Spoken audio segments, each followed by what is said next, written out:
అందరికీ నమస్కారం. నేను మీ doctor Venugopal, consultant physician at Max Health Hospital Nalgonda. చాలామంది రొటీన్గా ఓపీకి వచ్చి సార్ మెడ నొప్పులు వస్తున్నాయి, ఏం చేయాలని అడుగుతూ ఉంటారు. సో కంప్లైంట్ అడగడం ఈజీ, కానీ దాని ఎవాల్యుయేషన్ కొంచెం డీటెయిల్గానే ఉంటుంది.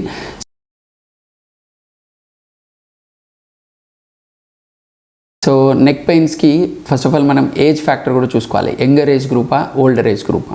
So most of the times older age గ్రూప్లో నెక్ పెయిన్స్ అంటే most of the times cervical spondylosis అంటే బోన్స్ అరుగుదల వల్ల వచ్చే పెయిన్స్ అన్నీ కూడా నెక్ పెయిన్స్ వాళ్ళకి ఉంటుంటాయి. అండ్ యంగర్ ఏజ్ గ్రూప్లో వస్తున్నప్పుడే మనకి డీటెయిల్డ్ ఎవాల్యుయేషన్ అవసరం పడుతుంటుంది. ఎందుకంటే వీళ్ళలో బోన్స్ అంత అరుగుదల ఉండదు. మోస్ట్ ఆఫ్ ది టైమ్స్ వాళ్ళ యొక్క వర్క్ నేచర్, ఎదర్ వాళ్ళు ఏమన్నా డైలీ లేబరర్, వెయిట్ ఏమన్నా నెత్తి మీద పెట్టి భుజాల మీద మోస్తున్నారా, లేదంటే కొంచెం క్వాలిఫైడ్ వాళ్ళైతే కంటిన్యూస్ సిస్టమ్ వర్క్ ఏమన్నా చేస్తున్నారా, 7 to 8 hours మధ్యలో బ్రేక్ లేకుండా ఏమన్నా సిస్టమ్ వర్క్స్ చేస్తున్నారా అనేది కూడా మనం హిస్టరీలో తీసుకోవాల్సి వస్తుంది. ఇంకొకటి, మోస్ట్ ఆఫ్ ది టైమ్స్ చాలామంది పిల్లో చాలా ఎత్తుగా పెడుతూ ఉంటారు. దానివల్ల కూడా కంటిన్యూస్గా నెక్ పెయిన్స్ వచ్చే అవకాశం ఉంటుంది. సో వాళ్ళ యొక్క వర్క్ నేచర్, వాళ్ళ యొక్క కంప్లైంట్ డీటెయిల్ ఎగ్జామినేషన్ తర్వాత మనము నెసెసరీ ఇన్వెస్టిగేషన్ చేసుకొని ఎక్స్రే, యూజువల్గా సి స్పైన్ ఎక్స్రే చూసుకొని బోన్స్ ఏమైనా అరుగుదల ఉందా, ఏమైనా డిస్క్ ప్రొలాప్స్లు ఉన్నాయా, ఏమైనా కంప్రెషన్స్ ఉన్నాయా అనేది చూసుకోవాల్సి వస్తుంది. అండ్ పిల్లో మాత్రం చాలా ఎత్తు తక్కువ పెట్టాలి. జస్ట్ లైక్ ఒక బెడ్షీట్ని ఫోల్డ్ చేస్తే ఎంత హైట్ వస్తుందో అంతవరకే పెట్టాలి. అండ్ ఇంకొకటి కూడా, వీళ్ళు చాలామంది పడుకునే పాస్చర్ కూడా వాళ్ళు స్పైన్ రెస్ట్ మ్యాట్రెసెస్ వాడాలి.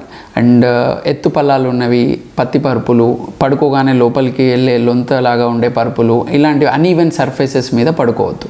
అండ్ ఏదర్ ఈవెన్ సర్ఫేసెస్ మీద స్టిఫ్గా ఉన్న వాటి మీదనే పడుకోవాలి. పిల్లో హైట్ తగ్గియాలి. వాళ్ళ యొక్క వర్క్ నేచర్ కంటిన్యూస్గా వర్కింగ్ ఉంటే ఎవ్రీ 2 hours 10 minutes బ్రేక్ తీసుకోవాలి. ఈవెన్ కంప్యూటర్ వర్క్ చేస్తున్నా కానీ 10 minutes బ్రేక్ తీసుకోవాలి. అండ్ మార్నింగ్ లేసాక minimum neck exercises, side turn, rotate చేయడము 10-10 కౌంట్ వైజ్ చేస్తున్నట్లయితే వాళ్ళకి చాలా రిలీఫ్ ఉంటుంది.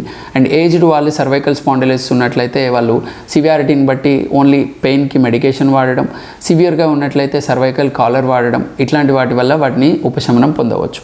అండ్ సర్వైకల్ స్పాండిలోసిస్తో వచ్చేవైతే పూర్తిగా తగ్గవు.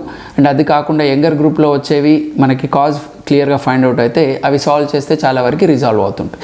అది కాకుండా మజిల్ క్రాంప్స్, మజిల్ పట్టేయడం వల్ల వీటికి మజిల్ రిలాక్సెంట్స్ తర్వాత రెస్ట్ ఇచ్చినట్లయితే ఆటోమేటిక్గా అవన్నీ తగ్గుతూ ఉంటాయి. వీటి మీద ఎలాంటి సందేహాలు ఉన్నట్లయితే కామెంట్ చేసినా, హాస్పిటల్ కలిసినా మీ సందేహాలు తీర్చబడును. ధన్యవాదములు.